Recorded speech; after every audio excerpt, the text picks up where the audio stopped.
firing areas. You do have a Shadowhawk stretched over into the D4 area, but he doesn't look like he's actually contributing much. He's just sitting.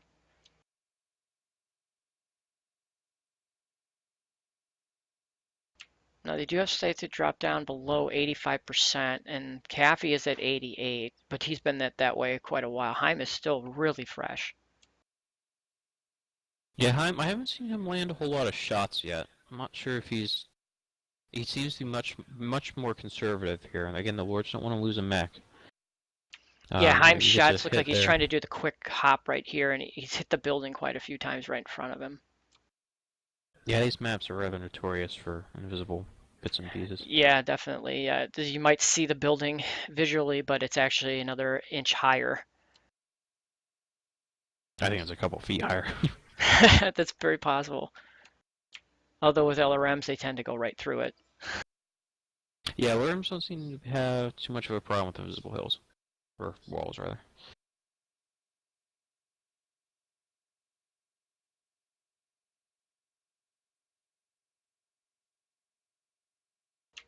Heim Those should watch planes it. flying overhead.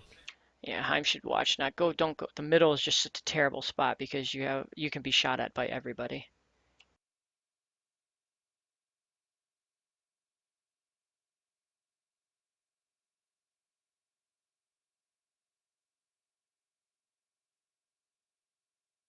So we've moved to about the midpoint of the match, and from what we can see, there hasn't really been a whole lot of damage gone back and forth.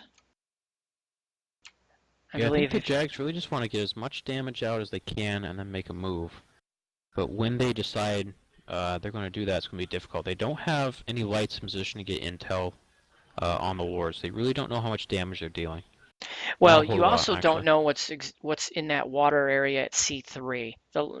The SJR can very easily move their light mechs into that area because the Lords will not be able to reciprocate or see them coming. Yeah, I don't think any of them are carrying seismics, so I'm not sure if they'll be able to pick them up. Although without the strikes, though, that gives you quite a few module slots to use.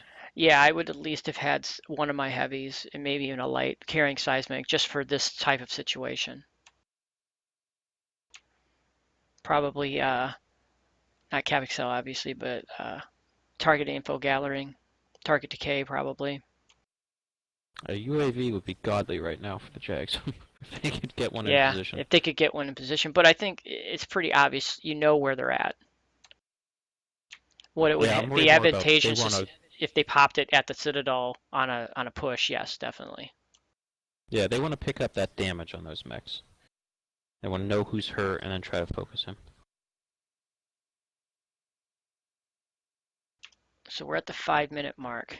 SJR is going to need to start adjusting their quicker mechs and trying to figure out how they want to approach the Lords.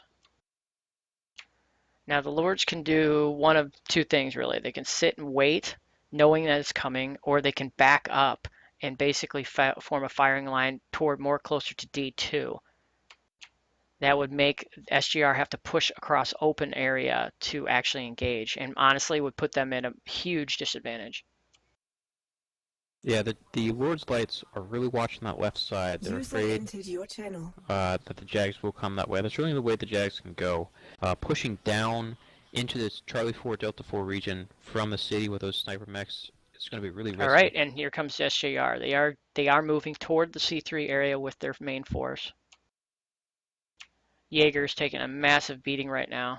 He's down to 74%, 70. He's going to lose his shoulder. The Jags are usually pretty good at rotating damage units to the rear. But on a push like that, there's really not a whole lot of place for them to go. Jaeger's basically neutered. He's got 2 AC5s left. I think he lost both PPCs. And Magician takes down Banana Nut Muffin. So it looks like they're pushing their lights on the far side. The heavies for the Lords push toward the right, but now they're trying to come back.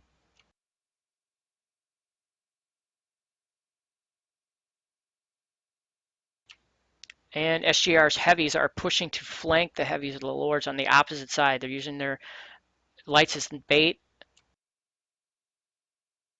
The Lords are putting UAVs up.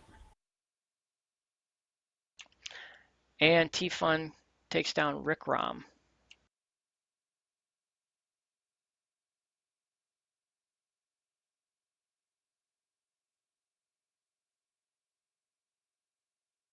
And Carnage takes down Caffey. So this is a back and forth.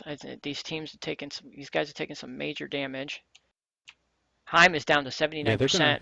Didn't even notice he took that much damage. I'm right there on the stream. They're I'm gonna just watching have that to shit. trade here. Wow. Looks like the Jags are starting to flank the opposite way now. They're just gonna trade back and forth. There's just gonna be a commitment one way or the other. No team's gonna get a kill and then back out. They have to commit at this point. I can't stand that guy's voice, whatever his name is. Commentator Starting to number get to the 2. 2-minute range. Sound muted.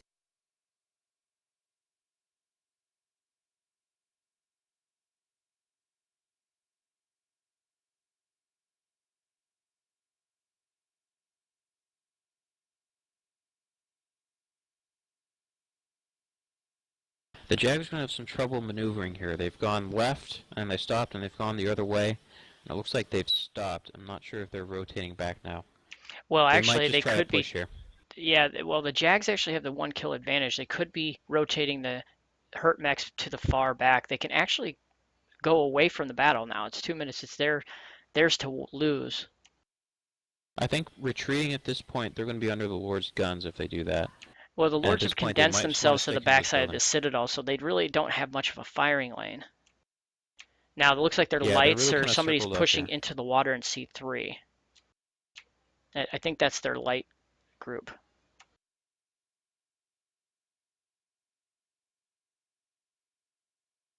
Hopefully Heim's stream will not go down in the final minute. Gut takes down Banana Nut Muffins. Wispy takes down Carnage.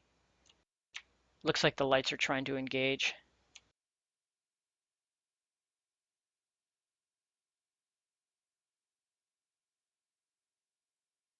The Jags still have a couple of fresh mechs.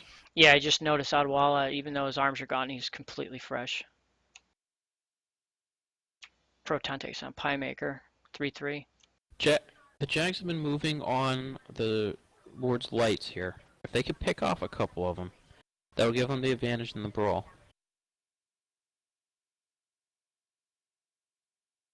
Oh, 2 quick kills. 3, 4, and it looks like it may be a win for the Lords as they're picking off the last few mechs.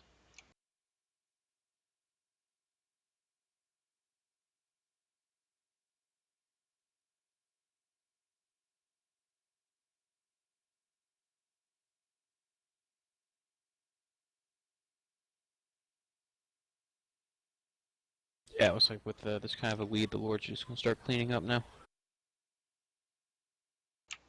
And they do win the game.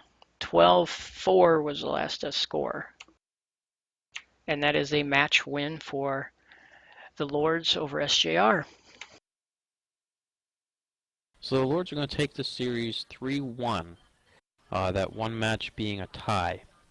A little bit different than what I expected from. Yeah, curious that they did have the advantage on the kill, and they chose to sweep around the one side.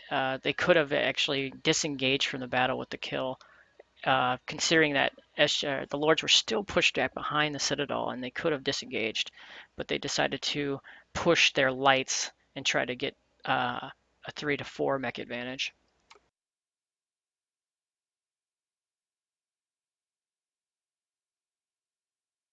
Well, so Yeah, overall Lords thoughts on the really, match? What do you think?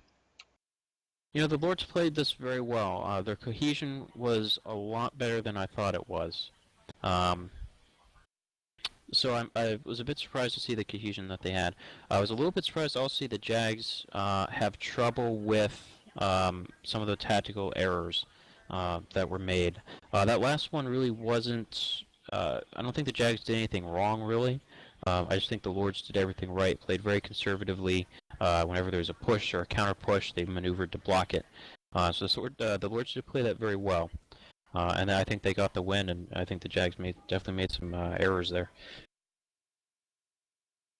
Yeah, I think SGR maybe got maybe too aggressive in a way to where they didn't expect the Lords capitalized on some of the errors that they made. That last match, they got in, they actually got the kills where they didn't lose anybody right away. And I expected them to pull back and almost go right back to the position they were in the beginning. Uh, but they tried to sweep around, and I think in their charge through the water, they just took too much damage from the heavies from the Lords because they were in the open. So those mechs that were trying to get away were just too damaged, and it was easy pickings for the lights and embers of the Lords. But overall, it was well fought. Most of these games were well fought, and they really didn't take development until after the first 6 or 7 mechs went down, and then they just started to steamroll as numbers became the definite advantage. Yeah, and each of these matches really came down to the wire in terms of time, maybe except for the canyon drop. But each team really took their time watching the enemy, making a move here and there, countering it, falling back. So there was a lot of maneuvers here. And both teams really were very careful in the way they approached. They knew each other's skill level, and they didn't want to make any hasty decisions. Yeah, I agree. I really think I think a lot of, especially in the first few matches, it looked like they were trying to feel each other out. The light drop it's just a big brawl, so it didn't really matter. But when you started getting the heavier matches, you notice that they were really trying to be really selective with their engagements. Yeah, overall, it was an excellent fight to watch, an excellent stream to have here. We haven't had a comp match shoutcasted in a while, so it's good to get another one going here, especially one that was as anticipated as this fight. Absolutely, and these teams will face again before the end of the Run Hot or Die regular season, so that would definitely be another one to watch to see if SJR can bring themselves a 1-1 tie before the playoffs. So I think that pretty much does it for our stream. Thanks everybody for watching. This is Captain Terrific from SWK, and let I shout out for Sir Trent Howell from Blackstone. Yep. Thanks for everybody watching. Sorry for the problems with the streamers and the people shoutcasting, but thanks again for watching, guys. See you next time.